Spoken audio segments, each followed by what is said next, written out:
मेरे चैनल में आप सबका स्वागत है। हर हर महादेव। सोमवार का दिन शंकर भगवान को समर्पित होता है। आज के दिन भक्त भोलेनाथ को प्रसन्न करने के लिए विशेष पूजा अर्चना करते हैं। कुछ लोग आज के दिन व्रत भी रखते हैं ताकि शिव जी की विशेष कृपा प्राप्त की जा सके। बाबा भोलेनाथ के आशीर्वाद के लिए आप भी सोमवार का व्रत कर रहे हैं तो शिव व्रत को कथा को पढ़कर या सुनकर इस उपवास को पूरा करें।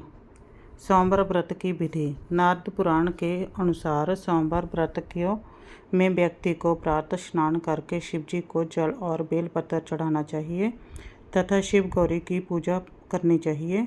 शिव पूजन के बाद सोमवार व्रत कथा सुननी चाहिए। इसके बाद केवल एक समय ही भोजन करना चाहिए। साधारण रूप से सोमवार का व्रत के तीसरे तक होता है, मतलब शाम तक रखा जाता है। सोमवार व्रत 3 प्रकार का होता है: प्रति सोमवार व्रत, सौम्य प्रदोष व्रत और 16 सोमवार का व्रत। इन सभी व्रतों के लिए एक ही विधि होती है। सोमवार की व्रत कथा। एक समय की बात है, किसी नगर में एक साहूकार रहता था। उसके घर में धन की कोई कमी नहीं थी, लेकिन उसकी कोई संतान नहीं थी। इसी कारण वह बहुत दुखी था। पुत्र प्राप्ति के लिए वह प्रत्येक सोमवार का व्रत रखता था और पूरी श्रद्धा के साथ एक शिव मंदिर जाकर भगवान शिव और पार्वती जी की पूजा करता था। उसकी भक्ति देखकर एक दिन माँ पार्वती प्रसन्न हो गई और भगवान शिव से उस साहूकार की मनोकामना पूर्ण करने का अनुग्रह किया।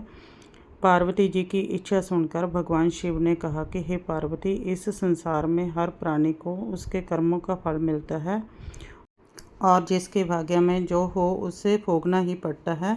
लेकिन पार्वती जी ने साहूकार की भक्ति का मान रखने के लिए उसकी मनोकामना पूर्ण करने की इच्छा जताई। माता पार्वती के अनुग्रह पर शिवजी ने साहूकार को पुत्र प्राप्ति का वरदान दे दिया, लेकिन साथ ही यह भी कहा उसके बालक की आयु केवल 12 वर्ष होगी। माता पार्वती और भगवान शिव की बातचीत को साहूकार सुन रहा था। उसे ना तो इसी बात की खुशी हुई और ना ही दुख। वह पहले की भांति शिवजी की पूजा करता रहा। कुछ समय के बाद साहूकार के घर एक पुत्र का जन्म हुआ। जब वह बालक 11 वर्ष का हुआ तो उसे पढ़ने के लिए काशी भेज दिया। साहूकार ने अपने पुत्र के मामा को बुलाकर उसे बहुत सा धन दिया और कहा कि तुम इस बालक को काशी विद्या प्राप्ति के लिए ले जाओ और मार्ग में यज्ञ कराना। जहाँ भी यज्ञ कराओ वहाँ ब्राह्मणों को भोजन कराते और दक्षिणा देते हुए जाना। दोनों मामा भांजा इसी तरह यज्ञ करते और ब्राह्मणों को दान दक्षिणा देते काशी की ओर चल पड़े। रात में एक नगर जहाँ नगर के राजा की कन्या का विवाह था, लेकिन जिस राजकुमार से उसका विवाह होने वाला था वह एक आंख से काना था। राजकुमार के पिता को अपने पुत्र के काना होने की बात को छुपाने के लिए एक चाल सोची। साहूकार के पुत्र को देखकर उसके मन में एक विचार आया। उसने सोचा क्यों ना इस लड़के को दूल्हा बनाकर राजकुमारी से विवाह करा दिया जाए। विवाह के बाद उसको धन देकर विदा करा दूंगा और राजकुमारी को अपने साथ नगर ले जाऊंगा। लड़के को दूल्हा बनाकर दूल्हे के वस्त्र पहनाकर राजकुमारी के विवाह कर दिया। और लेकिन साहूकार का पुत्र ईमानदार था, उसे वह बात न्यायप्रस्त नहीं लगी। उसने अवसर पाकर राजकुमारी की चुन्नी के पल्ले पर लिख दिया, तुम्हारा विवाह तो मेरे साथ हुआ है, लेकिन जिस राजकुमार के संग तुझे भेजा जाएगा वह एक आंख से काना है। मैं तो काशी जी पढ़ने जा रहा हूँ। जब राजकुमारी ने चुन्नी पर ऐसा लिखा हुआ पाया तो उसने अपने माता पिता को यह बात बताई। राजा ने अपनी पुत्री को विदा नहीं किया, जिससे बारात वापस चली गई। दूसरी ओर साहूकार का लड़का और उसका मामा काशी पहुँचे। वहां जाकर उन्होंने यज्ञ किया। जिस दिन लड़के की आयु 12 साल की हुई उसी दिन यज्ञ रखा गया। लड़के ने अपने मामा से कहा कि आज मेरी तबीयत कुछ ठीक नहीं है। मामा ने कहा कि तुम अंदर जाकर सो जाओ। शिवजी के वरदान अनुसार कुछ ही देर में उस बालक के प्राण निकल गए। मृत भांजे को देखकर उसके मामा ने विलाप शुरू किया। संयोगवश उसी समय शिवजी और पार्वती उधर से जा रहे थे। पार्वती ने भगवान से कहा, स्वामी मुझे उसके रोने का स्वर सहन नहीं हो रहा, आप इस व्यक्ति को कष्ट को अवश्य दूर करें।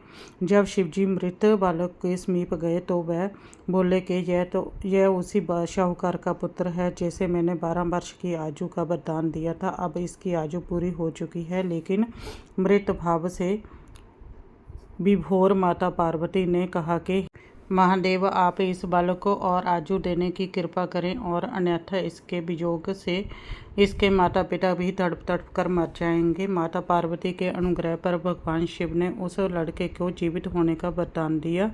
शिवजी की कृपा से वह लड़का जीवित हो गया। शिक्षा प्राप्त करके लड़का मामा के साथ अपने नगर की ओर चल दिया। दोनों चलते हुए उसी नगर में पहुंचे जहां उसका विवाह हुआ था।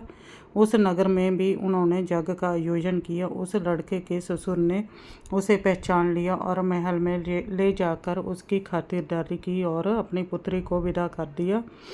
उधर शाहूकार और उसकी पत्नी भूखे प्यासे कष्ट रहकर बेटे की प्रतीक्षा कर रहे थे। उन्होंने